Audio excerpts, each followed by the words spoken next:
The Department of Homeland Security released a statement at midnight Thursday as the Title 42 public health order expired, affirming that the U.S. Mexico border remains secure and Border Patrol agents will resume the authorized removal of migrants.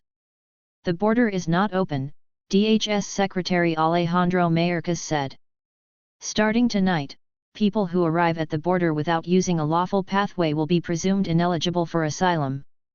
He added, "We have 24,000 Border Patrol agents and officers at the southwest border and have surged thousands of troops and contractors, and over 1,000 asylum officers to help enforce our laws.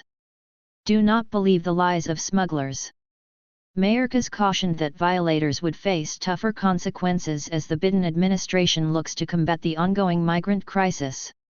People who do not use available lawful pathways to enter the U.S. now face tougher consequences, including a minimum 5-year ban on re-entry and potential criminal prosecution, he said.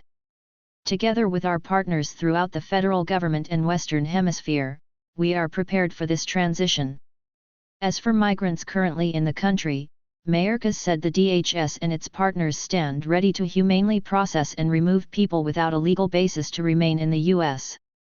Mayorkas' warning comes as Border Patrol agents made another 10,000 migrant apprehensions Wednesday, the third day in a row, according to Customs and Border Protection, CBP, sources.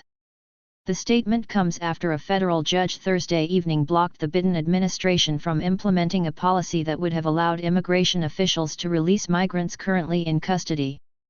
The policy was announced to clear immigration holding facilities to avoid overcrowding ahead of the Title 42 expiration, which was expected to bring a surge of migrants to the border. In his decision, Judge T. Kent Wetherell II imposed a 2-week restraining order on the policy. The policy was outlined in a Border Patrol memo, which says that migrants can be allowed into the country on parole if CBP faces overcrowding. Earlier Thursday, Mayorkas spoke at the White House, where he cautioned the country would see a brief rise in the number of migrant encounters at the border.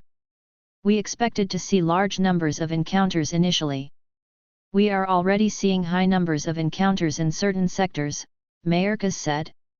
"This places an incredible strain on our personnel, our facilities, and our communities with whom we partner closely.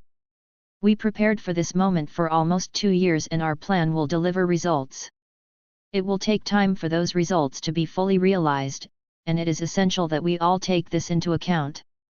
The State Department previously announced that with Thursday's expiration of Title 42, the U.S. would return to implementing Title 8.